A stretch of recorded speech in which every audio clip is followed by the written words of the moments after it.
ലോകത്ത് പല കള്ളുടിയന്മാരെയും കണ്ടിട്ടുണ്ട്, പക്ഷെ ഇതുപോലെ ഒരുത്തിന് ആദ്യമായിട്ടാണ് കണ്ടത്. Excuse me. എന്റെ ചേച്ചി ആ കുന്ത്രാണ്ട് എടുത്ത് കാതിൽ വെച്ചേ. ഇതൊന്ന് എടുത്ത് കാതിലോട്ട് വെക്കാൻ. രാജേര, ഇയാൾ എന്റെ അമ്മാവനാണെങ്കിലും ഡീസന്റ് മാനോ ഇൻഡീസന്റ് ബിഹേവിയർ ഇന്ന് ഇവിടെ അവസാനിപ്പിച്ചില്ലെങ്കിൽ നാട്ടുകാരായ ഞങ്ങൾ കൈയാക്കേണ്ടി വരും. അതെ അതെ, ആർക്കട കൈ വെക്കണ്ടത്?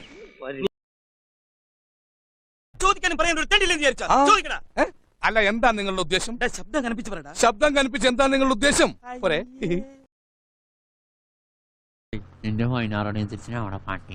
എന്താ രാമൻകുട്ടി വല്ലതും പറഞ്ഞായിരുന്നു? അല്ല, 16 മണിക്കെങ്കിലും സ്ഥലം വരെ പോകാനെന്ന് പറഞ്ഞു. 16 മണിയോ എന്ന് വെച്ച 4 മണി റെയിൽവേ ടൈം. അങ്ങനെ തലയാട്ടിയെ പോലെ ഞാൻ കൂടി ബോധ്യപ്പെടണം. അല്ലെങ്കിൽ ഇവർ രണ്ടുപേരും കൂടി നമ്മളെ പറഞ്ഞ് പറ്റിക്കുകയാണെങ്കിൽ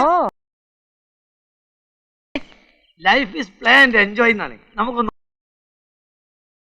ചിലപ്പോ വേണ്ടി വരും. അയ്യടാ, ആ വക ചീപ്പ് നമ്പറിനൊന്നും ഞങ്ങളെ കിട്ടില്ല.